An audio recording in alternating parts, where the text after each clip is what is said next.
हमारे ठाकुर जी और राधा रानी जी इनका विवाह नहीं हुआ था। कि जब प्राण एक हैं, दो देह हैं, तो जी। आप अपने आप से ब्याह कैसे कर सकते हैं? जी, सेवा कुंज नाम का एक स्थान है। देखिए, सेवा कुंज ऐसी स्थली है, उसका नाम ही सेवा कुंज है। सेवा करेंगे लाल जी, लाल जी, किसकी करेंगे? श्री श्री जी जी की। की। तो श्री जी के चरण चाप रहे हैं ठाकुर जी बैठ के वहां। कलयुग चल रहा है, लेकिन कलयुग की शुरुआत कैसे हुई? राजा परीक्षित का जब राज्य चल रहा था, तो उस समय कलयुग आया उनसे मिलने। हम्म, बोले महाराज, अब मैं आ रहा हूँ, मुझे थोड़ा स्थान दीजिए आप। मुझे ठाकुर जी ने भेजा। हमारे जो कन्हैया है, हमारे श्री कृष्ण जी हैं, इनकी लीलाएं कहीं ना कहीं देखने को मिलती हैं। हाँ, मिलती हैं निरंतर। आप ब्रज में जाइए, हम्म। आपको नित्य निरंतर लीला देखने को मिलेंगी।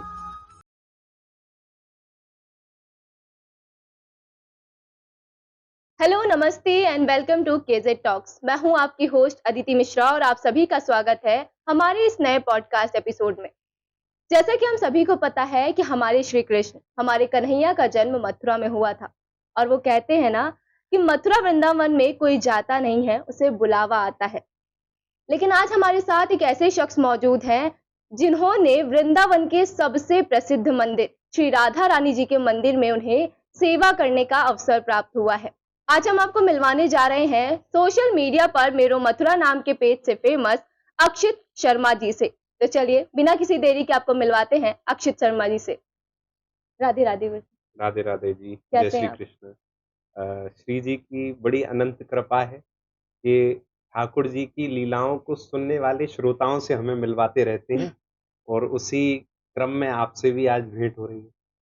चलिए बहुत बढ़िया, आपसे मिलके तो मैं बहुत दिन से मेरा मन ने मिलने का मन था और जी। आज फाइनली मिल भी लिया। तो श्री कृष्ण जी की तो इतनी सारी लीलाएं हैं, बहुत सारी बातें हमें पता है जो, पर लेकिन कुछ ऐसी बातें हैं जो शायद हमारी जनता को, हमारे व्यूवर्स को नहीं पता है।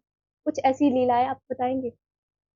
देखिए, ठाकुर जी ब्रज में जितने भी समय रहे, अ, जितने भी समय उन्होंने ब्रज के उन ग्वाल बालों के साथ व्यतीत किया, तो उस समय, उस दौरान उन्होंने जो भी लीलाएं करी हैं, वो जी। इतनी अति मधुर लीलाएं हैं, क्योंकि बहुत कम लोग उन लीलाओं तक पहुंच पाते हैं। मुख्य मुख्य लीला तो सभी ने सुनी है।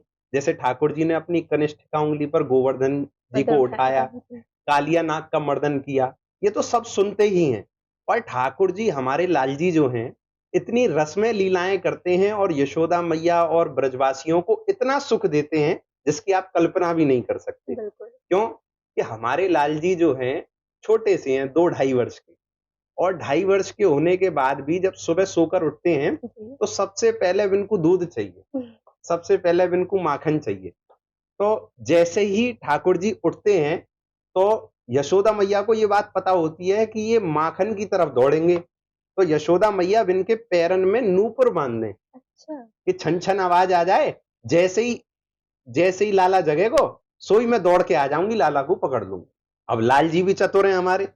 लाल जी उठते हैं और ऐसे चलते हैं जैसे दबे पांव चोर चलता है ना, जी कि जी। पता ही ना चले। ऐसे ही अब वो भी तो एक चोरी है, मक्खन चोरी करने जाते माखन हैं। चोर बोलते हैं उन्हें। तो लाल जी हमारे उठकर जाते हैं दबे पांव, जहां पे यशोदा मैया ने खूब श्रम करके माखन रखा होता है। हम्म। तो वह स्थान पे लाल जी पहुंचे और हाथ दे के और माखन को पावे लग जाएं। अब यशोदा मैया बहुत देर सोच रही कि बड़ी देर है गई, आज तो लाला जगो ही ना है, तो आज जाके देखूं। अब लाला को देखवे जाएं तो लाला शैया पे है ही ना है। अब ढूंढे पूरे घर में। जब ढूंढ रही हैं यशोदा मैया, तो उस कक्ष में जाती हैं जहां माखन रखा होता है। अब वहां देखती हैं कि लाल जी एक नंद भवन की हम्म। जो दीवारें हैं, वहां मणियां जड़ी रहती हैं। तो लाल जी मणि को देखकर ऐसा समझ रहे हैं कि कोई और भी चोरी करने आया है। मणि में उनका खुद का स्वरूप दिख रहा है और लाल जी सोच रहे हैं कोई और आया है चोरी करवे। अब ठाकुर जी कह रहे हैं, क्यों रे, तू भी चोरी करवे आ गए हो? भग जा जल्दी पाले, नहीं तो मैया आके खूब मारेगी। अब ठाकुर जी कभी वाकू भौं दिखाएं, कभी मक्खन खाएं। इतने में यशोदा मैया देखती हैं, बोले लाला जी क्या कर रहे हो? बोले चोरी कर रहे हो? बोले नहीं नहीं मैया, चोरी ना कर रहे हो। अब हमारे ठाकुर जी तो वाक पटुता में भैया श्रेष्ठ है ना, बात बनानी यूं आती है लाल जी को। तो ठाकुर जी बोलते हैं नहीं नहीं मैया, वो मेरे हाथ में कछु जलन सी है रही, तो मक्खन को औषधि समझ के मैं मक्खन ते औषधि लगावे आयो। बोले अच्छा, तो तेरे मोहड़े पे मक्खन कैसे लग रहा है, हाथ पे लगाए हुए ना तेने तो। अरे मैया तू तो बड़ी भोरी है, मेरे मुंह पे मक्खी बैठ गई, अब मैं वाकू खूब उड़ावे की कोशिश करी, वो ना उड़ी तो मैंने मुंह पे हाथ लगा लियो। बोले अच्छा मुंह पे लग गयो, अब तू मुंह खोल जरा। अब ठाकुर जी जैसे ही मुंह खोलते हैं तो मुंह के अंदर मक्खन भर रहा है। बोले अच्छा अब मुंह के अंदर कैसे चला गया। अरे मैया तू तो बड़ी भोरी है। बोले हाथ पे जलन है रही तो औषधि समझ के मक्खन में डुबोई दियो, मक्खी उड़ावे के काजे हाथ मक्खन को मुंह पे लगा लियो, और मुंह के अंदर कैसे चला गया। बोले अब मैया एक बात बता, इतनी सुगंधित तूने इतने श्रम से या मक्खन ने निकारो है, ये मेरी नाक के पास आई तो मुंह में यार में ऐसी सुगंधी आई, मैं तो ऐसो है गयो कि यार पाई लऊं, तो मैंने नेक चख भी लियो, तेरा भोग लगा दियो। लो। तो ठाकुर जी को बोले नाय नाय लाला तू तो बड़ी चोरी करवे लग गयो है, मोए गोपी आके बता रही। बोले अच्छा क्या बता रही थी। बोले यूं कह रही कि एक दिन मेरे सत्यनारायण की कथा थी, और सत्यनारायण की कथा में लाला आयो, और लाला आके बोलो कि जय जय तो हम हैं, ये सत्यनारायण की पूजा मत कर, हम हैं असली जय जय तो। अब गोपी बोली है नावो धोवो आवे नाए, चलो जाए यहाँ से। और जय जय हैं। बोले काई को जय जय। अब ठाकुर जी को तो बड़ी वो लग गई, ठाकुर जी ने लाए 2 पिल्ला गली में थे, लाके सत्यनारायण जी के सिंहासन पे बैठा दिए। बोले देखती जाते रहे सत्यनारायण भगवान को, और वो आके देखी, बोले 2 पिल्ला सत्यनारायण भगवान की चौकी पे। बोले ऐसे ऐसे उदम बचावे तेरो लाला। और बातें फिर चिढ़ गयो, यूं कह के गयो जय जय को अपमान करेगी तू तो रात को बताऊंगो। और मैं सो रही, मेरे पति की दाढ़ी थे मेरी चोटी बांध के भग गयो। दाढ़ी से चोटी? दाढ़ी से चोटी बांध के भग गयो। अब बोले वो पानी पीवे को उठे तो दाढ़ी खिंचे इनकी, इधर मेरी चोटी खिंचे। वो बोले क्या कर रही है, वो बोले तुम क्या कर रहे हो, या कहा कर रही है, कहा कर रहा हूं मैं, रात निकल गई पूरी। बोले ऐसे उदम मचावे लाला। अब ठाकुर जी बोले ठीक है मैया, अब ऐसा करूंगा। जो अब ठाकुर जी को कई गोपी तो ऐसी होती हैं जो वास्तव में उन्होंने कृत्य करे हैं, कई कृत्य ऐसे होते हैं जो करे नहीं होते, गोपी बना के बोल देती हैं। अब ठाकुर जी सोचे मैंने कब इनकी दाढ़ी बांधी। अब फिर भी ठाकुर जी रोने लग गए। तो यशोदा मैया बोले अब चोरी तो ना करेगा। बोले ठीक है, 100 खाऊं पर घर नाए जाऊं, मैया अब ना करूंगो चोरी। और चाहिए कुछ इसके बदले में, तू करवा दे मेरो भी ब्याह, ला दे दुल्हन गोरी गोरी। बोले मेरा ब्याह करवा दे मैया। बोले लाला तू 2.5 वर्ष को भयो ना है, तो ये ब्याह की पड़ रही है। बोले मैया मैं बूढ़ो है जाऊंगा तब कराएगी का मेरो ब्याह। बोले अभी करा दे मेरो ब्याह। वो बोले कैसी बहू चाहिए। बोले बोले छोटी सी हो, ऐसी हो कि बटुआ की तरह जेब में धर के ले जाऊं, जब गैया चरावे जाऊं तो बातें निकाल के बात कर लूं। पैनी सी नाक हो तोता जैसी, बड़ी बड़ी आंखों मोटी मोटी, ऐसी छोरी है लगे, और मैं अपनी शादी में बलदाऊ भैया है ना लेके जाऊंगा। अच्छा, बोले क्यों नहीं लेके जाएगा भैया। बोले बलदाऊ भैया गोरे हैं। अच्छा। और मैं कारो हूं। कहीं सबरी छोरी बलदाऊ भैया है दूल्हा समझ के बिनते ही शादी ना कर ले। बोले बलदाऊ है संग ना ले जाऊं। तो ऐसे हमारे लाल जी की इतनी मधुर मधुर लीलाएं, ये तो एक छोटी सी लीला है, और हमारे लाल जी इतना आनंद करते हैं ब्रज में। जो सुख यशोदा मैया को प्रदान किया है वो सुख पूरे ब्रज में ठाकुर जी ने कोई है प्रदान। वाह, मतलब सुन के ही ऐसा लग रहा है जिस टाइम पे होता होगा उनके साथ, जो लोग इस चीज को महसूस करे होंगे उन्हें कैसा लगता होगा। हम लोग को तो बस सुनने को मिल रहा है, और आप तो ब्रिज की भाषा सबसे ज्यादा, जो वहाँ का सबसे प्रिय जो है ब्रिज की भाषा, और आपसे सुनने को मिल रही है, इससे अच्छा कुछ नहीं हो सकता। हमारी ब्रज भाषा के बारे में एक बहुत अच्छी बात कही जाती है कि धन्य ब्रज भाषा तोसी भाषा ना दूजी कोई, तेने वाणी के विधाता को बोलवो सिखायो है। हाँ समझ गई। धन्य ब्रज भाषा तोसी भाषा ना दूजी कोई, तुम जैसी भाषा दूसरी नहीं है। तेने वाणी के विधाता को, मतलब ठाकुर जी को जो वाणी देते हैं उनको भी बोलना सिखाया है। वाह, ऐसी है ब्रज भाषा। ब्रज भाषा तो बहुत ही मधुर है और वो तो सुन के ही हमें लग रहा है वाओ! तो जैसे मथुरा में बहुत सारी जगह भी हैं, ऐसी जगह मतलब बहुत सारे तो लोग तो जाते हैं, घूमते हैं, पता है उन्हें कुछ ऐसी जगह। लेकिन बहुत सारी ऐसी जगह हैं जिनके बारे में लोगों को नहीं पता है। ऐसी कौन-कौन सी जगह हैं जो छोटी-छोटी जो जगह जहाँ लोगों को जाना चाहिए लेकिन उनके बारे में पता नहीं है? बहुत सारी ब्रज के अंदर ऐसे स्थान हैं, जी। खासकर देखिए ब्रज तो 84 कोस का है, हुँ, हुँ। यानी 252 किलोमीटर की बाउंड्री में फैला हुआ है और केवल वृंदावन जो 7-8 किलोमीटर की बाउंड्री में है, उसके अंदर 5000 मंदिर हैं। 5000 मंदिर हैं। हाँ, तो आप अंदाजा लगाइए कि मथुरा, गोवर्धन, बरसाना, नंदगांव, कामा इन सब क्षेत्रों में दाऊजी, बलदेव, नंदगांव इन सब क्षेत्रों में कितने अनंत लीला स्थान मंदिर होंगे। बिल्कुल। तो उनकी संख्या नहीं गिनी जा सकती, पर कुछ ऐसे मुख्य स्थान मैं आपको बता देता हूँ। जैसे मथुरा से ही शुरू करते हैं, जी, बिल्कुल। क्योंकि कोई भी पर्यटक बाहर से आता है, हुँ, हुँ। तो मथुरा आता है मथुरा। सबसे पहले। तो जो मथुरा आ रहा है, मैं उसको ये बता दूँ कि मथुरा जंक्शन से जैसे ही आप उतरते हैं, तो सबसे पास जो आपको पड़ता है, वो द्वारकाधीश मंदिर विश्राम घाट पर जो स्थित है, विश्राम घाट के निकट ही हुँ, स्थित हुँ। है। वहाँ के दर्शन कीजिए और जब आप वहाँ के दर्शन करेंगे तो अभी मैंने कुछ एक पॉडकास्ट में बताया भी था कि विश्राम घाट पे एक भाई-बहन का मंदिर है। अच्छा। विश्व का एकलौता यमराज और यमुना जी का साथ में भाई-बहन का मंदिर। यमराज का भी मंदिर है? जी, यमराज का मंदिर आपको सुनकर शायद भरोसा नहीं होगा। जी। हालाँकि जब मैंने ये हमारा प्रसारित हुआ सोशल मीडिया पे तो मुझे जानने को मिला कि विश्व में बहुत सारे मंदिर हैं यमराज के। जैसे कि उत्तराखंड में भी है, बरमौर में एक यमराज जी और चित्रगुप्त जी का मंदिर है। लेकिन यमराज जी जो अपनी बहन यमुना जी के साथ हैं, क्योंकि यमराज जी और यमुना जी सूर्यदेव के पुत्र और पुत्री हैं, अच्छा। भाई-बहन हैं। तो अपने बहन के साथ यमराज जी का मंदिर केवल एक ही है पूरे विश्व में, वो है विश्राम घाट पर। और यम द्वितीया के दिन ऐसा माना जाता है कि कोई भाई-बहन वहाँ स्नान करते हैं, तो उनको यमदूत जो पाश फेंकते हैं ना आत्मा को खींचने के लिए, अच्छा। हाँ, उस हाँ। पाश से मुक्ति मिल जाती है। उसको ओह! पाश फेंक के नहीं ले जाया जाता, कितने भी पाप करते हैं। ऐसा हमारे ब्रज में मान्यता है और इसके अलावा बहुत लोगों को नहीं पता है, जो कंस था, कंस ने देवकी माता की कितनी संतानों को मारा? 8 8 संतानें थी, संतानों को मारा कुल था। 8 संतानें थी, हाँ, 8वें हमारे ठाकुर जी ठाकुर थे, जी थे, 7वें बलराम जी थे, बलराम जी। 6 की हत्या उसने की थी। तो 6 की हत्या जिस स्थान पे की थी और जब 7वीं 8वीं बार जब ठाकुर जी की जगह योग माया जी को नंद नंद बावल बावल। से लेकर आए थे वासुदेव जी और वासुदेव जी ने जब योग माया कंस को दे दी, तो योग माया को ले जाकर जब उस स्थान पर पटका, तो वो देवी के स्वरूप देवी के में स्वरूप में आ गई। प्रकट हुई। जी।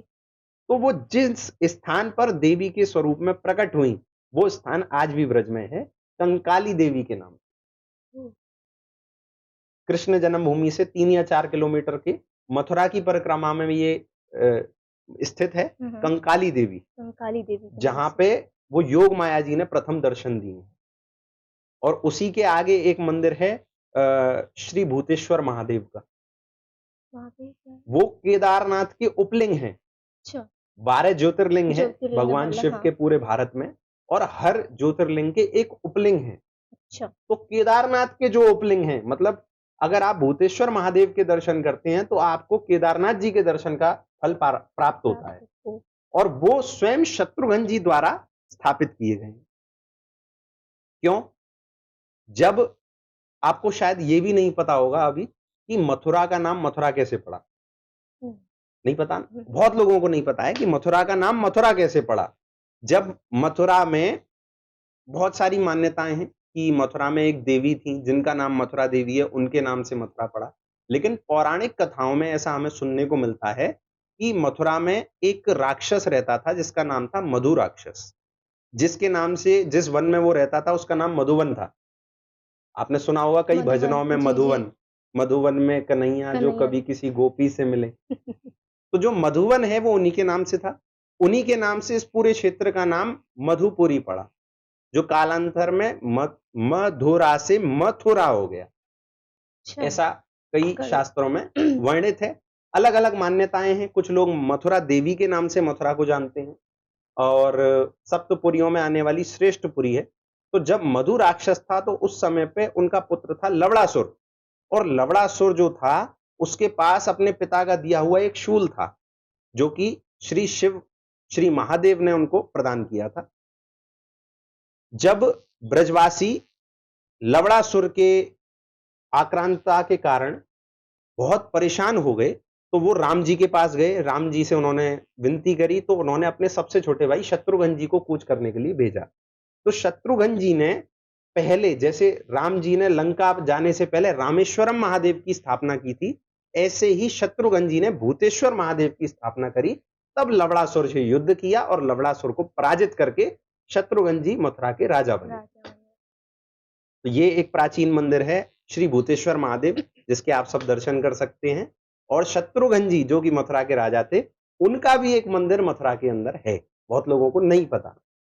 मथुरा के अंदर होली गेट है, होली गेट के अंदर हम जैसे ही जाते हैं तो पापड़ वाली गली के नाम से वो प्रचलित है जगह। तो वहां पे प्राचीन शत्रुघ्न जी का मंदिर है, जहां शत्रुघ्न जी आज भी दर्शन दे रहे हैं। ये कुछ पौराणिक स्थान है, बहुत सारे हैं, पर ये कुछ मैंने आपको बताए। आपने अभी मथुरा के बारे में बताया कि मथुरा का नाम कैसे पड़ा और उसके पीछे की पूरी कथा क्या थी। ऐसे ही अगर हम बात करें वृंदावन की, तो वृंदावन का नाम कैसे पड़ा? इसमें वृंदा का मतलब क्या है? देखिए, वृंदा पर्यायवाची शब्द है तुलसी जी का। तुलसी जी का एक नाम है वृंदा, जो कि श्री राधा रानी की एक सखी भी है। और क्योंकि पूरे वृंदावन के अंदर तुलसी जी के काफी वृक्षों की अधिक संख्या होने के कारण और ठाकुर जी की नित्य लीला स्थली में वृंदा सखी का बहुत ज्यादा एक रोल रहने के कारण उस स्थान का नाम, उस निकुंज का नाम वृंदावन पड़ा। अरे वाह! ये इसकी कथा। अच्छा गुरुजी, जैसे अभी हम तुलसी माता की बात कर रहे थे और ऐसे में ही एक बात आती है निधि वन के बारे में। निधि वन के बारे में काफ़ी कुछ सुना है, लेकिन मैं आपसे जानना चाहूँगी कि उसके पीछे की पूरी कथा क्या है? निधिवन श्री ठाकुर जी की जी। नित्य रास स्थली है, जी। श्रृंगार स्थली है, हुँ। ठाकुर जी की विहार स्थली है। उपमा कम पड़ जाएंगी उस स्थान की दिव्यता को वर्णन करने में, क्योंकि हमारे ब्रज के एक बड़े ही प्रख्यात संत, जिन्होंने श्री बांके बिहारी जी, जो जुगल निधि हैं, हुँ। श्री राधा और श्री कृष्ण की जुगल निधि, जुगल यानी कि एक ही एक निधि ही। में दोनों समाहित हैं, श्री बांके बिहारी जी, उनको प्रकट किया था अपनी रसोपासना से, अपनी संगीतमयी उपासना से उन्होंने निधिवन के उस दिव्य स्थान पर श्री बांके बिहारी जी को प्रकट किया, जिसके कारण उस स्थान की दिव्यता का हमें परिचय भी मिला। स्थान तो पहले ही दिव्य था, लेकिन जब कोई संत उस पर मोहर लगा दे कि ये स्थान ठाकुर जी की नित्य श्रृंगार स्थली है, वहां पे ठाकुर जी श्री जी का श्रृंगार करते हैं अपने हाथों से। और ऐसा भी कहा जाता है कि आज भी ठाकुर जी वहाँ आते हैं। हाँ, ऐसा माना जाता है हमारे ब्रज में, वृंदावन में, कि शाम के 7-8 बजे, 8 बजे शयन आरती होके निधिवन जब बंद होता है, तो हमने भी ये अपनी आंखों से प्रत्यक्ष प्रमाण देखा है कि वहां पर रहने वाले मरकट यानी कि बंदर और अन्य जीव जंतु जो भी उसके अंदर होते हैं, वो सब बाहर आ जाते हैं। वहां कोई जीव भी नहीं रहता, और वहां पे ऐसा नियम भी है कि कोई व्यक्ति भी वहां नहीं रहता, क्योंकि ऐसा माना जाता है कि वहां पे ठाकुर जी आज भी नित्य निरंतर लीला कर रहे हैं, अप्रत्यक्ष रूप से। लेकिन जब शाम होती है तो वो प्रत्यक्ष लीला के रूप में परिणित होती है। जो वहां के वृक्ष हैं वो गोपी स्वरूप में परिणित हो जाते हैं। और गोपी स्वरूप कैसे उनकी ये परिचय मिले कि वो गोपी स्वरूप में परिणित होते हैं? आप दुनिया के सारे वृक्षों को देखिएगा जो नीचे से ऊपर जाते हैं, है ना? लेकिन आप निधिवन में जाके देखिए, वहां पे वृक्ष ऊपर से ऊपर नीचे से आते नीचे। हैं। जी, जी, जी। वहां कुंज निकुंज बन रही हैं। पहले वृक्ष की जड़ से ऊपर गया और जी, फिर नीचे आ नीचे गया, आया। बिल्कुल ऐसे ढक गया जैसे पता नहीं वृक्ष की जड़ ही ना दिखे जैसे। और ऐसे वृक्ष के डालियां जैसे किसी मनुष्य के हाथ हों, नृत्य स्थिति में, जैसे नृत्य करते हैं तो हाथ ऐसे होता है, सारे तो हाथ। कुछ इस स्थिति में। और वहां के पत्तों की भी एक खासियत है कि एक ही वृक्ष में 2 प्रकार की पत्तियां देखने को मिलती हैं। इस प्रकार से। कभी आपने सुनी भी नहीं होंगी कि एक ही वृक्ष में 2 2 प्रकार प्रकार की की। पत्तियां कैसे हो सकती हैं। एक आकृति मिलती है ठाकुर जी के मोर पंख की, और एक आकृति मिलती है श्री जी जो अपने मुकुट में धारण करती हैं, अच्छा, उस आकृति में। तो ये बड़ी दिव्य लीलाएं हैं दिव्य और लीला है, अंतरंग हाँ। बातें हैं। अब आप जाइए तो आपको उसका प्रत्यक्ष प्रमाण देखने को भी मिल जाएगा। और ऐसा भी कहते हैं कि वहाँ पे आज भी ऐसे श्रृंगार के लिए और सारी चीज़ें आज भी सुसज्जित करके रखी जाती हैं रात के समय में। वहां पे एक रंग महल करके एक है, जो श्री जी ठाकुर जी का नित्य निरंतर एक कक्ष माना जाता है। ठाकुर जी श्री जी के लिए सैया सजाई जाती है जी। और श्रृंगार आदि के सारे वस्तु वहां रखी जाती हैं। सुंदर पुष्प वहां बिछाए जाते हैं। करुए में यानी कि एक लोटे में जल भर के रखा जाता है। पान बीड़ी रखी जाती है श्री जी को जो अति प्रिय है। हुँ, हुँ। और सुबह जब कई बार ऐसा वहाँ के सेवायतों ने देखा है और अनुभव किया है कि सुबह जब वो आते हैं तो वो सब अस्त-व्यस्त मिलता है। क्या इसीलिए मतलब रात में वहाँ कोई रुकता नहीं है? यही कारण है? ठाकुर जी की नित्य निरंतर लीलाओं में हम दखलंदाजी ना दें यही जी, बेहतर है हमारे लिए, क्योंकि ठाकुर जी के दर्शन करने की सामर्थ्य भी तो हमारी आँखों में होनी चाहिए। अर्जुन को विराट रूप दिखाया जी। जब कुरुक्षेत्र में कुरुक्ष खड़े थे, तो विराट रूप देखने की सामर्थ्य उसकी आँखों में थी नहीं। पहले उसको वो सामर्थ्य प्रदान करी, तब उसको विराट रूप दिखाया। इसे ऐसे ही हमारी इन नेत्रों में इतनी सामर्थ्य नहीं है कि जुगल स्वरूप के उस तेज को भी सहन कर सके। तो सहन ना कर पाने की स्थिति में कुछ भी हो सकता है जी, उसका। बिल्कुल, हाँ, जब हम अपने नेत्रों से वो तेज सहन नहीं कर पाएँगे तो आँखें भी खराब हो सकती हैं, कुछ भी हो सकता है। बिल्कुल। इसलिए लोगों को बोला जाता है कि ठाकुर जी की नित्य लीलाओं में आप दखलंदाजी मत कीजिए, क्योंकि वहाँ की सहचरी सखी ऐसी हैं कि वो महादेव को नहीं घुसने देती। महादेव गोपी बन के आए ना आए थे वहाँ पे, वृंदावन में। हाँ जी। महादेव आए, महादेव जोगी वेश में आए, भाई जटाएं, सिर पे अर्धचंद्र, पूरी भस्म लगा रखी है, बाघांबर वेश, भूत नाच रहे हैं पीछे। बोले कौन हो भाई? अरे बाबा जी पीछे हटो। बोले तुम्हारा प्रवेश नहीं है। ललता जी ने ऐसे कह के हटा दिया। अब शिव जी बोले रास में मेरा प्रवेश नहीं है। बोले क्या करें? बोले गोपी बन के आओ। उन्होंने तो जिद गौरा कर ली मैया ने थी। श्रृंगार किया पूरा गोपी वेश में, चुनरी ओढ़ाई, पूरा ऊपर से नीचे तक गोपी बना के गोपी भेजा। बना दिया। उनका नाम पड़ा गोपेश्वर महादेव। और ओह! वो आज भी वो स्थान, आज भी वो मंदिर वृंदावन में हमें उसके दर्शन होते हैं। अच्छा, वृंदावन में गोपेश्वर महादेव का भी महादेव के भी दर्शन होते हैं हमको। अच्छा, ये गोपीनाथ भी एक बाजार से एक रास्ता जाता है जी, परिक्रमा मार्ग के लिए, जी, जी, तो वहीं वंशीवट एक स्थान पड़ता है, वंशीवट मंदिर, जी। उसके पास ही गोपेश्वर महादेव का भी। अरे वाह! ये एक और नया स्थान पता चल गया हमारे व्यूअर्स को। जी, अब लोग ज़रूर जाएँगे। जी, जी। तो गुरुजी, ब्रिज भूमि की हम बात कर रहे हैं। ब्रिज भूमि में ऐसा क्या है जो ये और भूमि से लोग सबसे अलग इसको बनाता है? ऐसी क्या खासियत एक बहुत सुंदर सवैया कहा जाता है कि राधा रानी के पग पग पे प्रयाग जहां, है? जी। केशव की केली कुंज कोटि कोटि काशी है। यमुना में जगन्नाथ, रेणुका में रामेश्वर, तरु तरु पे पड़े रहत अयोध्या निवासी हैं। गोपीन के द्वार पर हरिद्वार बसत जहां, बद्री केदारनाथ फिरत दास दासी हैं। और स्वर्ग अपवर्ग लेकर हम करेंगे क्या, जान लो हमें हम हुँ। वृंदावन वासी। अरे वाह! तो हमारे ब्रज का पूरा वर्णन इसमें दिख जाता है कि सब तीर्थों के दर्शन हमको ब्रज में ही हो जाते हुँ, हैं। हुँ। राधा रानी के पग से ही प्रयाग निकलता है। प्रयाग में क्या है? संगम। तो जहां प्रेम का संगम है वही तो है राधा रानी के चरण। गोपियों के द्वार पे ही तो हरिद्वार है। क्यों? उन द्वारों पे ही तो लाल जी खड़े हैं। अरे हाँ। हरि जिस द्वार पे खड़े हैं वही तो असली हरिद्वार है। इसलिए गोपियों का द्वार वास्तविक हरिद्वार है। वाह! क्योंकि लाल जी तो हमारे जाते हैं ना गोपियों के। हुँ, बड़ा हुँ। सुंदर पद इसमें कुम्मन दास जी गाते हैं। तू है सखी बड़ भाग बड़ी, नंदलाल तेरे घर आवत है। ठाकुर जी स्वयं जाते हैं, नंदलाल तेरे घर आवत है, तू अपनो श्रृंगार करत है, दर्पण हाथ कहावत दिखावत है। है। ठाकुर जी गोपियां जब श्रृंगार कर रही होती हैं तो ठाकुर जी दर्पण दिखाते हैं कि ले गोपी अपना श्रृंगार कर ले, मैं दर्पण पकड़ के खड़ा हूं।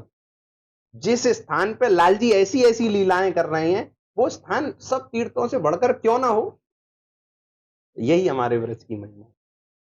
पूरे विश्व में बहुत से स्थान थे, हम्म। ठाकुर जी ने इसी भूमि को क्यों चुना अपनी इतनी सारी लीलाएं, इतनी सारी कलाएं दिखाने के लिए? ये भूमि क्योंकि चिन्मय भूमि है ना, ये ब्रह्मा जी के द्वारा बनाई गई भूमि है ही नहीं। अच्छा। ये भूमि तो स्वयं गोलोक से श्री जी के आग्रह पर ठाकुर जी ने उतारी है, जहां पर गिरिराज हैं, गोवर्धन पर्वत हैं जो ठाकुर जी के ही स्वरूप हैं, जहां पर श्री यमुना जी प्रवाहित हो रही हैं, जहां पे व्रज रज भक्ति के स्वरूप में परिणित है, जहां पर ब्रजवासी गोप ग्वाले हैं, वही ब्रज भूमि। और ऐसे स्थान पे ही श्री जी ने कहा कि ऐसे ही स्थान पे जाना है, तो ठाकुर जी ने सब प्रकट किए। तब ठाकुर जी और श्री जी आए। फिर श्री जी की उत्कंठा इतनी बढ़ गई तो ठाकुर जी से पहले आई हैं। ठाकुर जी से बड़ी हैं श्री जी, आपको शायद पता नहीं होगा, बहुत लोगों को पता नहीं होगा। ठाकुर जी से पहले जन्म हो गया श्री जी का। जन्म क्या, श्री जी प्रकट हुई हैं। राधा रानी एक कमल पुष्प से प्रकट हुई हैं। राधा रानी जी किनका रूप है? राधा रानी के सब रूप हैं। राधा रानी किसी का रूप नहीं है, राधा रानी के सब रूप हैं। अनंत कोटि ब्रह्मांड नायक श्री कृष्ण, जिनकी एक टेढ़ी नजर को देख के अपनी सुध बुध खो डालते हैं, चरण कहां पड़ रहे हैं ये उनको होश नहीं रहता। श्री जी की केवल उस टेढ़ी नजर को देख के वो इतने मोहित हो जाते हैं कि अखिल कोटि ब्रह्मांड नायक उनके चरणों को पकड़ने के लिए दौड़ रहा है। तो आप सोचिए, जिसने ये सारा ब्रह्मांड रचा वो किसकी रूप होंगे। वैसे तो हमारे ब्रज में ये भाव कहा जाता है कि एक प्राण दो देही, राधा कृष्ण स्नेही। प्राण एक ही हैं, ठाकुर जी और श्री जी अलग नहीं है, प्राण एक ही हैं, लेकिन दो अलग रूपों में हैं। लीलागत, लीला करने के लिए एक श्री जी स्वरूप में है, एक ठाकुर जी स्वरूप में। जो कहते हैं कि हमारे ठाकुर जी और राधा रानी जी, इनका विवाह नहीं हुआ था, विवाह कृष्ण जी का रुक्मणी जी से हुआ था। तो इसके पीछे क्या ये सच्चाई? क्योंकि कभी-कभी जो मैंने सुना है कि इनका विवाह हुआ है, लेकिन बताया नहीं गया है, पता नहीं है इसके बारे में। हाँ, बहुत लोगों को नहीं पता है। दो भाव हैं इसके पीछे। जी हाँ, मैं एक वही तो भाव जानना ये चाह है रही कि हूँ। अभी जो मैंने कहा कि जब प्राण एक हैं, दो देह हैं, तो आप अपने आप से ब्याह कैसे कर सकते हैं? जी। सोचने का विषय है। भाई मैं अपने आप से कैसे ब्याह कर सकता हूं? और दूसरा भाव इस पक्ष में ये है कि लीला करने आए हैं, तो वो लीला में तो सब कृत्य करने ही पड़ेंगे। भाई लीला के लिए दो स्वरूप धरे हैं तो ब्याह भी होना चाहिए। ऐसी मांग जब सब गोपियों ने की, सब सखियों ने करी कि महाराज लीला करने के लिए जब दो रूप में परिणित हुए हो तो फिर लीला में आप विवाह भी करो। तो उस दिव्य लीला को देख ब्रह्मा जी बड़े आकर्षित हुए। ब्रह्मा जी ने कहा कि इसका पांडित्य कर्म तो मैं कराऊंगा स्वयं। तो ब्रह्मा जी उतरे। हमारे वृंदावन के ही पास एक स्थान है भांडीर वन। तो भांडीर वन में ठाकुर जी और श्री जी का विवाह हुआ है, जो स्वयं ब्रह्मा जी ने कराया है। मतलब कि दुनिया की नजरों में नहीं, लेकिन ये चीज हुई है। हाँ जी, ये निकुंज की लीलाएं हैं ना। इसका कोई मंदिर है? हाँ, वहां पे आज भी वो स्थान बन रहा है। भांडीर वन में आप जाएंगे तो जिस स्थान पे वो विवाह हुआ वो स्थान आज भी है। दो वृक्ष और तीसरा वृक्ष ब्रह्मा जी स्वरूप में थोड़ा दूर, वो ऐसे दो वृक्ष एक ही जड़ से दो वृक्ष जोड़ रहे हैं अलग अलग, और एक वृक्ष ब्रह्मा जी के स्वरूप में अलग खड़े हैं। वृक्ष उस लीला का प्रमाण दे रहे हैं, स्वयं प्रकृति उस लीला का प्रमाण दे रही है। इससे बढ़कर क्या होगा? इससे बढ़कर क्या होगा? और काफी सारे आचार्यों ने ये पुष्ट भी किया है कि हाँ यही वो स्थान है जहां श्री जी का और ठाकुर जी का विवाह हुआ।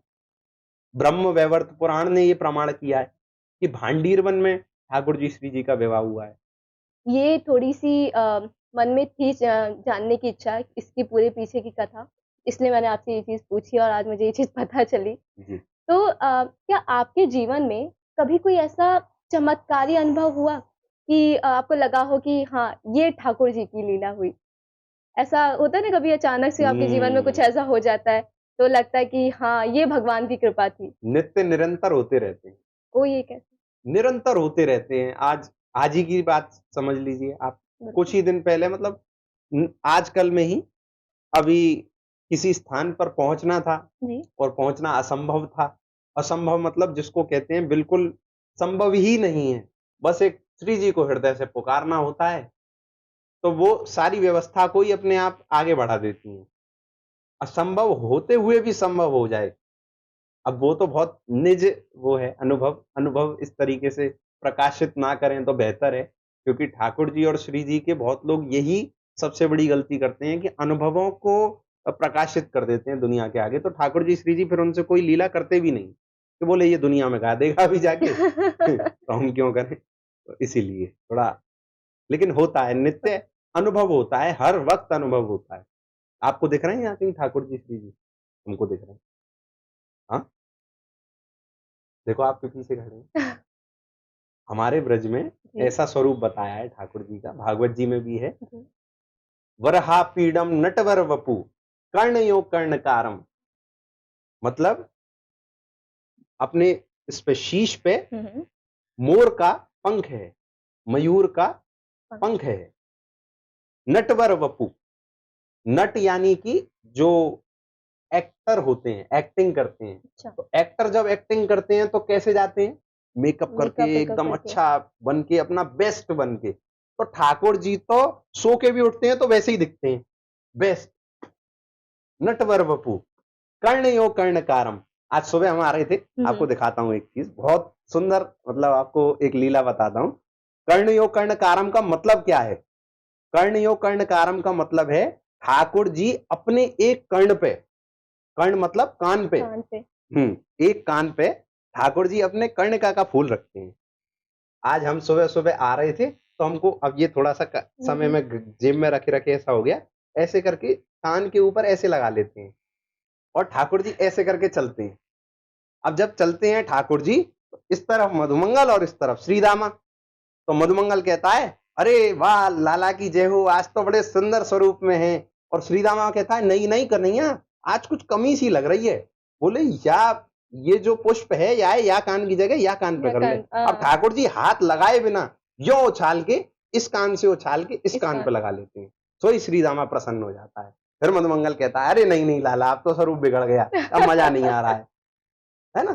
तो ठाकुर जी ऐसे आनंद करते हैं, कर्ण कर्ण यो कर्ण, कान पर ठाकुर जी अपने पुष्प धारण करते हैं। ऐसा मतलब अद्भुत स्वरूप, मुझे उसी छवि के अभी थोड़े दर्शन से हो रहे थे, तो मैंने कहा कि वो आपको बताया जाए। क्योंकि ऐसा कहा जाता है कि जहां हरि चर्चा वहीं हरि, जहां हुँ, ठाकुर जी जी की की चर्चा चर्चा। होती है वहीं ठाकुर जी प्रकट हो जाते हैं। और वो चर्चा भी सच्चे मन से होनी चाहिए। बिल्कुल। तो इतनी सारी चर्चाएँ करी हमने, इतनी सारी बातें करी। इसी में एक नाम मैंने सुना है, सेवा कुंज नाम का एक स्थान है। उस स्थान के बारे में मतलब बहुत सारे लोगों को नहीं पता है। देखिए, सेवा कुंज ऐसी स्थली है, उसका नाम ही सेवा कुंज है। हुँ, ऐसी कुंज जिसमें सेवा होती है। अब सेवा कौन करेगा? सेवा करेंगे लाल जी। लाल जी, किसकी करेंगे? श्री श्री जी जी की। की। तो श्री जी के चरण चाप रहे हैं ठाकुर जी बैठ के वहां पे, श्री जी की सेवा कर रहे हैं। इसलिए उस कुंज का नाम पड़ा सेवा कुंज। और सेवा कुंज से जुड़ा ही हुआ बड़ा एक सुंदर पद था।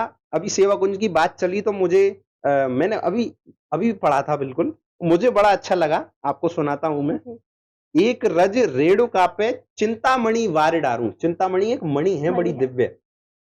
एक रज रेणुका पे चिंतामणि वार डारो विश्व सेवा कुंज के विहार पे। इस पूरे विश्व को वार डारो वार मतलब दो। छोड़ दूं, सेवा कुंज के विहार पे।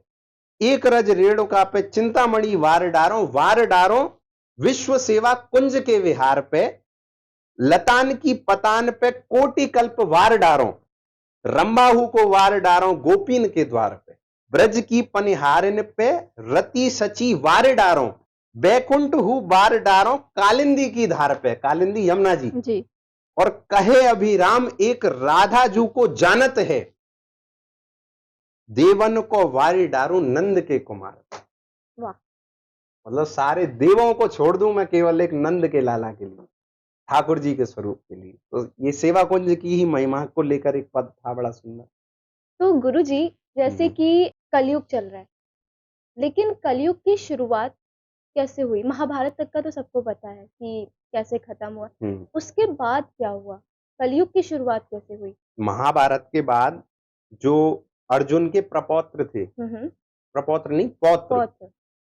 अर्जुन के पुत्र अभिमन्यु, और हाँ। अभिमन्यु के पुत्र हुए उत्तरा जी के गर्भ से जिन्होंने जन्म लिया, राजा परीक्षित। अच्छा। हाँ, राजा परीक्षित। राजा परीक्षित का जब राज्य चल रहा था तो उस समय कलयुग आया उनसे मिलने। हम्म। बोले महाराज अब मैं आ रहा हूं, मुझे थोड़ा स्थान दीजिए, मुझे ठाकुर जी ने भेजा है, ब्रह्मा जी ने भेजा है। बोले मेरे मेरे राज्य में तुम्हारी हिम्मत कैसी हुई घुसने की, क्योंकि कलयुग का प्रभाव तो भाई बड़ा बड़ा खराब है था। ना। तो बोले कुछ कुछ स्थानों में मैं तुम्हें स्थान देता हूं, क्योंकि अब ठाकुर जी की आज्ञा कैसे टाल दी जाए। तो बोले तुम वहां रहो, वहां रहना जहां पे माता पिता की इज्जत ना होती हो, जहां माता पिता के साथ दुराचार किया जाए। तुम वहां रहना जहां पे स्त्री को सम्मान ना दे। सम्मान ना दिया जाए। तुम वहां रहना जहां स्वर्ण की चोरी की जाए। तुम वहां रहना जहां पे सब, मतलब जहां पाप है वहां पे कलयुग है। कलयुग का नाम ही है कि कलयुग में ऐसा प्रभाव है कि व्यक्ति ठाकुर जी से विमुख हो जाएगा, और सबसे बड़ा पाप यही है।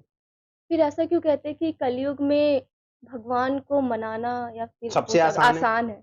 क्योंकि सबसे मुश्किल कर दिया ना कलयुग ने।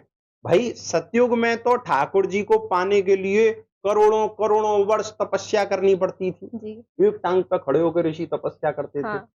त्रेता में थोड़ा आसान हो गया, कलयुग में द्वापर में और आसान हो गया, कलयुग में तो इतना आसान है बस एक बार मुख से हरि नाम हरि निकल नाम, जाए।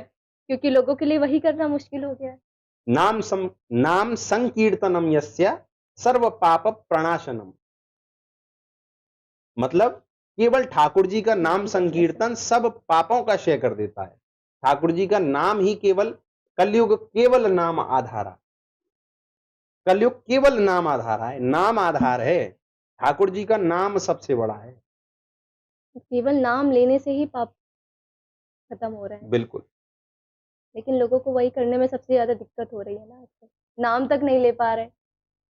अब देखिए कलयुग का तो कुछ प्रभाव होगा ना, इसको आप हम नहीं रोक सकते। कलयुग भी तो अपना प्रभाव दिखाएगा। ये बिल्कुल। नाम लेना कितना आसान है, और इस आसान कार्य को भी आदमी ना करे, यही तो कलयुग का प्रभाव है। सही कह रहे हैं आप। जी। माधव जी को ना हम लोग बहुत, मतलब हर कोई ना बहुत अलग अलग रूपों में देखता है। कोई उन्हें सखा मानता है, कोई उन्हें प्रियतम मानता है। आपके लिए माधव जी किस रूप में है? आप उन्हें क्या मानते हैं? ठाकुर जी तो हमारे, देखिए हम क्योंकि ब्रज में जन्मे हैं, तो बचपन से हमारी मैया ठाकुर जी को अपना लाला ही मानती हैं। अच्छा। ब्रज में कोई भी मैया हैं, वो ठाकुर जी को अपना लाला ही मानती हैं। वास्तविक हृदय की बात बता रहा हूँ आपको। एक बड़ी अच्छी कथा भी है इसको लेकर कि एक चतुर्वेदी परिवार में एक मैया थी, हम्म। तो दो पुत्रों को खिला रही थी। एक हम्म। का नाम था छदन और एक का नाम था मदन। हम्म। बोले एक दौड़ के आए, एक टुकड़ा छदन खा जाए, फिर दौड़ के आए तो एक टुकड़ा मदन खा जाए। सनातन गोस्वामी जी जब आए तो देख के हैरान रह गए, अपने सिर पे हाथ रख लिया, बोले ये क्या देख रहा हूं मैं। बोले श्याम सुंदर एक बच्चे के साथ खेल रहे हैं और मैया के हाथ से ऐसे झूठा भोजन कर रहे हैं बार बार। बोले ये तो बड़ी विचित्र लीला है। वही निधि, फिर वो देखते हैं कि वो जो बच्चा खेल रहा था वो जाके एक विग्रह में समाहित हो गया, अच्छा। जो विग्रह वहीं रखे हाँ थे, हाँ। मतलब विग्रह से निकल के ठाकुर जी स्वयं खेल रहे थे। आ। और फिर उस उन माता के लिए तो दोनों समान थे, छदन और मदन। हम्म। तो उन्हीं ठाकुर जी का नाम हुआ मदन मोहन। मदन मोहन। मदन मोहन। तो बड़ी सुंदर लीला है इसकी। ऐसे ही मैया जो हमारी मैया हैं, ब्रज की आज सारी मैया हैं, वो ठाकुर जी को लाला मानती हैं। तो हम भी उनके लाला, वो भी उनके लाला, तो बस। हमारे तो भैया भैया सखा सखा से। हमारे कृष्ण जी, हमारे ठाकुर जी, उनके लिए हमारे अंदर सेवा भाव, कैसा सेवा भाव होना चाहिए? किस तरीके का सेवा भाव होना चाहिए? ये आपके चित्त पर निर्भर करता है कि आप ठाकुर जी को किस रूप में सेवा करने में आपको रस मिल रहा है। आप सखा भाव में उनकी सेवा कर रहे हैं, तो सखा भाव में तो फिर आप जैसे दोस्तों से बोलते हैं ना, फिर उनसे बात करो वैसे। मैया, हमारी मैया उनको लाला कैसे मानती हैं? बोले जैसे ठाकुर जी को रोज सुबह उठाते हैं, उठाते ही दूध का भोग, जैसे हमने बताया ना ठाकुर जी को उठते ही दूध चाहिए, हाँ। तो हमारी मैया उठाते ही ठाकुर जी को दूध का भोग लगाती है। तो जो भाव से ठाकुर जी को आप मान रहे हो, उसी भाव से फिर उस सेवा क्रम भी वैसा ही होना चाहिए। आप दोस्त मान रहे हो तो फिर बात करो। और गोविंद और राधा रमन लाल, क्या हो रहा है? कैसे हैं? कैसे हैं? मैं तो आज वहां पे गुरु ऐसे है गयो। और आप बताओ आपने क्या किया? आज श्री अपनी जी के पूरे दर्शन भय दिन कि की ना? कथा उन्हें बता दो, दुख दर्द सब बता दो उन्हें। नहीं, बताने के बाद पूछो भी। बताएंगे वो? बता बता तो दो ही अपनी, हम्म। बताने के बाद पूछो। एक दिन बताएंगे। हाँ, इशारा देंगे आपको। आप बोलोगे और श्री जी के दर्शन भय कि ना भय, सोई कोई चीज गिर जाएगी, समझ जाना ठाकुर जी कह रहे हैं नहीं हुई। और ठाकुर जी की छवि में अगर आपको मुस्कुराते हुए ठाकुर जी दिख जाएं तो इसका मतलब हो गई। हो गई। ये अनुभव की बात है। आप अनुभव कीजिए, जिस जिस रूप में ठाकुर जी को भजो, ठाकुर जी उसी रूप में आपको दर्शन देंगे। आपके लिए साधना का सबसे सही मतलब क्या होता है? साधना करता तो हर कोई है कि हाँ आंख बंद कर लिए। साधना का सही मतलब क्या है? साधना का सही तरीका क्या है? या हम तो साधना वादना जाने ना है। हम तो ये जाने बचपन से जी। कि ठाकुर जी हमारे सखा हैं हम्म। और श्री जी हमारी स्वामिनी हैं, हम्म। हमारी लाडली सरकार हैं। हम्म। बस यही भाव ते बिन को देखते रहे में, यही भाव ते बिन ते बातें करते रहे में, यही भाव ते बिन ते मिल भी जाया करें, और यही भाव ते सोते उठते यही भाव अपने हृदय में रखें। यही हमारी साधना है। ब्रज में घूमना ही हमारी साधना है। ब्रज रज को मस्तक से लगाना ही हमारी साधना है। यमुना का पान करना ही साधना है। गिरिराज जी की परिक्रमा करना ही हमारी साधना है। ब्रज में रहना ही हमारी साधना है। और गुरुजी, जैसे सनातन धर्म, हमारा सनातन धर्म हमें बहुत अच्छी-अच्छी चीज़ें सिखाता है। लेकिन आजकल के समय में लोगों ने इसे बहुत गलत तरीके से रखा हुआ है। सनातन धर्म के नाम पर लोग पता नहीं क्या-क्या चीज़ें कर रहे हैं। तो आप प्लीज़ हमें हमारे लोगों को बताइए कि सनातन धर्म का मूल मतलब क्या है और उसके अंदर क्या चीज़ें करनी चाहिए? सनातन संस्कृति है, संस्कृति है। और उस संस्कृति में जो परंपरानुगत हमें विधि सिखाई गई है, हुँ, हुँ। अपने जीवन में संस्कारों को उतारना ही सनातन को मानना, या सनातन का मूल महत्व रखना है। हुँ। पहले अपने ऊपर आजमाइए, फिर दूसरों को बताइए। ये थोड़ा आप थॉट प्रोसेस लोग रखेंगे तो बहुत बेहतर होगा। क्यों? हमारे माता पिता ने तो हमें बचपन से ही सिखाया कि भैया सुबह उठो तो दोनों हाथों को ऐसे जोड़ के कराग्रे वसते लक्ष्मी, कर मध्य सरस्वती, कर मूले तु गोविंदा, प्रभाते कर दर्शनम, समुद्र वसने देवी, पर्वत स्तन मंडले, विष्णु पत्नी नमस्तुभ्यम, पाद स्पर्शम चमस्व समझो में। में। हमें तो बचपन से सिखाया गया है। इन परंपराओं, इन संस्कारों को मानना ही सनातन है। संस्कृति एक जन समूह के बीच में ही तो रहती है। जी। तो जो परंपराएं हमें मिली हैं हम उनको मान लें, यही हमें उस सनातन के प्रति हमारा झुकाव है, और यही उस सनातन का अर्थ है। क्योंकि आज मैं कई बच्चों को देखता हूं, हुँ। जैसे खासकर जिस जगह हम हैं, दिल्ली में, नोएडा में, मैं किसी उस पर बात नहीं कर रहा, और मुझे भैया बहुत क्षमा करना, मैं अगर कुछ किसी कोई को मेरी बात बुरी लगे, पर देखिए आज हम देखते हैं कि काफी सारे लोगों को हमारे संस्कृति के अनुसार जो पहनावा, जो आचार व्यवहार, चलन ढलन, ये सब चीजें हमें बचपन से संस्कारों में सिखाई जाती हुँ, हैं, हुँ। उनका अभाव होता जा रहा है, जो मैंने देखा है। सही कह रहे हैं आप। और उस अभाव के कारण ही इस संस्कृति के बारे में या इस संस्कृति पर टिप्पणी करने वाले लोग समाज में हैं, है ना? सही कह रहे हैं। अन्य पंथों में आप देखेंगे तो लोग अपने संस्कृति, अपने संस्कारों के प्रति सजग हैं। सजग है। उन्हें एक समय पर ये कार्य करना है तो करना है। आज आप ही देखिए, आपके ही घर में या आपके ही फ्रेंड सर्कल में कितने लोग हैं जो शाम को ठाकुर जी की आरती अटेंड करते हैं। बहुत है। कितने लोग हैं जो कराग्रे वस्ते करके अपनी शुरुआत करते हैं दिन की। कितने लोग हैं, भैया ये नहीं कह रहे कि तिलक लगा लो भैया बाबा जी बन जाओ, ऐसा नहीं कह रहे। जो कर रहे हो करते रहो, बस अपने संस्कारों को मत भूलो, सही बात। अपने मूलों को मत भूलो, अपनी जड़ को मत भूलो। जड़ भूल जाओगे, जड़ ही कट जाएगी तो वृक्ष का क्या होगा? इस आने वाली संतति, इस आने वाली जनरेशन का क्या हो? बस इतना सा अर्थ। और आजकल तो सारी चीजें उल्टी ही हैं, जितना देखने को मिल रहा है। अब क्या कहें इस पर?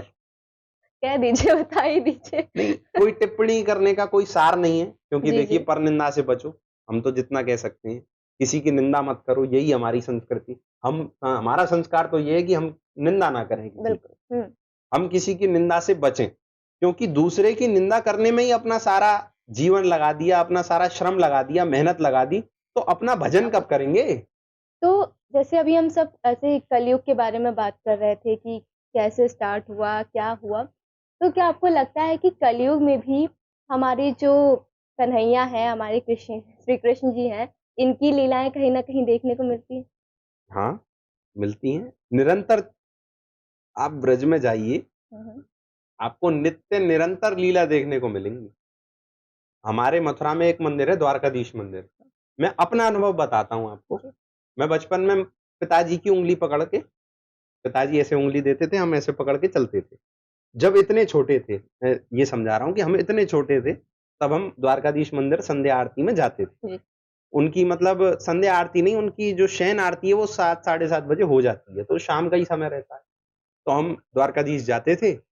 अब वहाँ खंबे बन रहे हैं बड़े-बड़े, तो हमें नहीं पता होता था, क्योंकि हमारे घर से थोड़ा दूर है, मोहल्ले से दूर है। तो कोई बचपन में ऐसे कोई मित्र थे नहीं, जानते भी थे किसी को शक्ल से तो आस-पास के लोगों को, इतनी दूर, थोड़ी दूर तो है ही। तो हम किसी को जानते भी नहीं थे, लेकिन उसके साथ खेलते भी थे, और ऐसे खेलते थे न जाने कितना जानते हैं।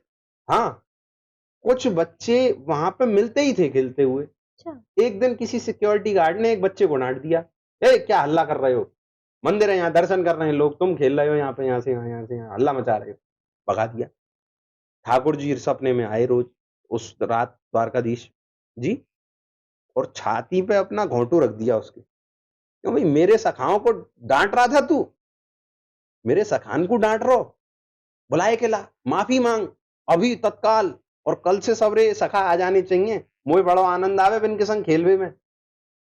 रात को ही उठा, रात को ही गया, उन सब बच्चों के घर पे हाथ जोड़ जोड़ के माफी मांगी कि भैया मोए माफ कर दो, कल आ जाइयो मंदिर में, नहीं तो यहाँ को ठाकुर मोए ना छोड़ेगो। आज तो छाती पे चढ़ो, कल मूड़ी फोड़ देगो। ऐसी नित्य निरंतर लीला रोज हो रही है। ठाकुर जी खेलते हैं, प्रत्यक्ष ठाकुर है महाराज। राधा रमन लाल प्रत्यक्ष ठाकुर है वृंदावन में, सारे ठाकुर प्रत्यक्ष ही हैं, पर मैं वैसे कह रहा हूं कि खेलते हैं, डोलते हैं, खाते हैं, बोलते हैं। एक दिन भोग लगा खीर का, भोग के बाद खुले पट एकदम। अब हम तो बिल्कुल आगे खड़े थे, और एक भैया, अब वो इतने से तो ठाकुर जी हैं छोटे से, अब हमारे भैया ने एक डीएसएलआर से फोटो खींचा। अब हमें दिख रहा था कि गुरु कुछ यहाँ लग रहा है। अब बाहर जाके हमने कहा भाई फोटो दिखाओ हमको, अच्छा। और जूम करा तो यहाँ से खीर का कण दिख रहा था हमें। ठाकुर जी की खीर ही लीला भोग है। लगी थी, खीर ही भोग लगी थी, अच्छा। खाते हैं। बहुत जगह ऐसे चमत्कार देखने को भी मिलते अब हैं देखने आजकल। वाले के हाँ। ऊपर है। आदमी अब मंदिर में आके ठाकुर जी को नहीं देख रहा है, ये देख रहा है वो उसको प्रसाद दे रहे हैं, वो उसको चुन्नी दे रहे हैं, वो उसको माला दे रहे हैं, वो उसको ये दे रहे हैं, और ये मुझको नहीं मिला कुछ भी, रील बना लेते हैं। ये तो बड़े खराब लोग हैं। अरे भाई, गाली देने लग जाते हैं। हाँ, रील बना लेते हैं। तो बोले भाई, तुम ठाकुर जी के दर्शन करने मंदिर में गए थे, या माला, चुन्नी, प्रसाद, और जो भैया तुम एक स्पेशल आदमी हो ये फील करने गए थे? फोकस कहाँ था? चित्त कहाँ था? ठाकुर जी के चरणों में कि इधर उधर की चीजों में? फोकस तो उनका कहीं और। जो भी था, ऐसा लोग अब गलती करते हैं, वही कलयुग का प्रभाव। बिल्कुल सही कह रहे आप देखो ठाकुर जी को निहारो। हमें तो श्री जी की तो आप मतलब आप सोच नहीं सकते। श्री जी को कोई माला नहीं पहननी। हैं। श्री जी अब थक गई हैं, शाम हो गई है, हमने खुद देखा है अपनी आंखों से संध्या में, श्री जी को माला नहीं पहननी। एक बार पर्दा आया, पर्दा खुलते ही वो माला ही नीचे दिख रही है, दिख ही नहीं रही कहां गई। फिर पता चली कि वो तो सिंहासन के नीचे पहुंच गई, ना पुजारी जी ने उतारी ना किसी ने उतारी। कहाँ गई माला पता नहीं। प्रत्यक्ष लाडली जी बरसाने में प्रत्यक्ष हैं। श्री जी प्रत्यक्ष उस महल में घूमती हैं, एक एक भक्त को देखती हैं आंखों से।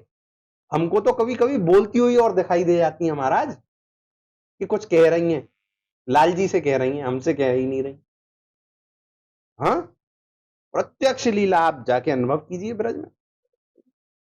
सुन के क्या ही बोले, कोई शब्द नहीं है इसके लिए तो।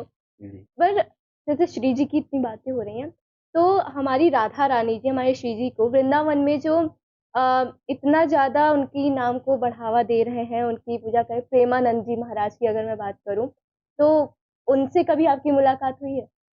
हाँ, दर्शन किए हैं मैंने। कैसा दर्शन अनुभव रहा? देखिए, दर्शन के लिए तो हमारा एक बहुत सुंदर श्लोक है, मैं आपको बताऊं। हमारी भागवत जी में, श्रीमद् भागवत जी में एक बहुत ही सुंदर श्लोक इस विषय पे कहा गया है कि न ह्यम्मानि तीर्थानि न देवा मृच्छलामयः न पुनन्तिरुकालेन दर्शनामेव साधवः। जो पुण्य आपको जलमय तीर्थ यानी कि हरिद्वार, अन्य अन्य जलमय तीर्थों में जाके भी नहीं मिलता, जो पुण्य आपको दर्शन करने पे, देव प्रतिमाओं के दर्शन करने में भी नहीं मिलता, जो पुण्य वो केवल एक सत्य भजन निष्ठ साधु के दर्शन करने से मिल जाता है। ये 2-3 बार आया है, यही एक ही श्लोक भागवत जी में। वो एक फल जो इन सब जगह नहीं मिलता, वो एक केवल ठाकुर जी के भजन करने वाले सच्चे संत के दर्शन करने से मिल जाता है। तो भाई इतने लोग जो दर्शन कर रहे हैं वो कृतार्थ हो रहे हैं, अनुभव कर रहे हैं उस कृपा को कि हाँ भजन निष्ठ है, भजन तेज है इनका, इनके दर्शन करके कुछ अंदर अनुभूति हो रही है लोगों को, तभी तो इतने लोग जा रहे हैं। इसीलिए जा रहे हैं, इसीलिए दर्शन कर रहे हैं। बिल्कुल सही कह रहे हैं आप। अगर अब मैं आपसे अपना अंतिम प्रश्न पूछती हूँ, मेरा जो लास्ट क्वेश्चन आपसे ये है कि कृष्ण जन्मभूमि कृष्ण जन्मभूमि को लेकर काफी ज्यादा विवाद काफी समय से चल रहा है। इस पर आपकी और ब्रिजवासियों की क्या प्रतिक्रिया है? देखिए, प्रतिक्रिया तो ऐसी है कि ब्रज में कुछ लोग हैं जो इस विषय पर बहुत ही अच्छा स्टैंड ले रहे हैं। जैसे हमारे ब्रज में एक बहुत ही अच्छे प्रवक्ता हैं, श्री देवकी नंदन ठाकुर जी। उन्होंने बहुत सारी ऐसी अभियान चलाए जिसमें हमारी जो देव स्थान है, जो हमारी जन्मभूमि है, उसका जो पूरा अधिकार है वो अपने पक्ष में लेने की याचना दी है। और सनातन धर्म बोर्ड को लेकर भी उन्होंने अभी एक बहुत ही बड़ा सम्मेलन किया, एक आयोजन किया अभी हाल ही में। तो बहुत सारे ऐसे संत हैं जो इस विषय पर बात कर रहे हैं, जो ब्रजवासी जन हैं वो भी बात कर रहे हैं। लेकिन देखिए, ब्रज में मेरा ऐसा मानना है, जो होता है वो श्री जी की इच्छा से होता है। अगर मैं ये मानता हूं तो मुझे इस विषय में इफ बट करने का क्या अधिकार? सही है। लेकिन हाँ, as a responsible citizen, as a आप कह सकते हैं कि एक सच्चे हिंदू होने के नाते मेरा ये कर्तव्य है कि मैं उनका समर्थन करूं। अगर मैं उनके तरह कोई आवाज उठा नहीं सकता तो मैं उनका समर्थन कर सकता हूं। तो बस समर्थन है हमारा। धन्यवाद गुरुजी। आपके साथ मथुरा के बारे में, वृंदावन के बारे में बहुत सारी ऐसी बातें जो शायद मुझे क्या बहुत से लोगों को भी नहीं पता होंगी। बहुत से ऐसे मंदिर जिनके बारे में लोगों को नहीं पता होगा, आज उन्हें पता चला और लोग काफ़ी ज़्यादा देखना भी पसंद करेंगे। और सबसे ज़्यादा तो बहुत सारी ऐसी जो बातें जिनके बारे में लोगों को नहीं पता थी कि निधि वन के बारे में जो लोगों ने बना रखा है, आपने वो चीज़ें क्लियर करी, तो मुझे तो बहुत अच्छा लगा। हमारे व्यूअर्स को भी बहुत अच्छा लगेगा जब वो ये देखेंगे। तो thank you so much guys. अगर आपको ये वीडियो पसंद आई हो तो वीडियो को लाइक कीजिए, शेयर कीजिए और हमारे साथ ऐसे ही पॉडकास्ट के लिए जुड़े रहिए। Thank you so much. बोलिए लाडली सरकार की जय। बोलिए राधा रमन लाल की जय। बोलिए श्री ठाकुर जी महाराज की जय। बोलिए लाला के बाबा की जय। बोलिए बाबा के लाला की जय। बोलिए लाला बाबा दोनों की जय। बोलिए जय जय श्री राधे श्याम।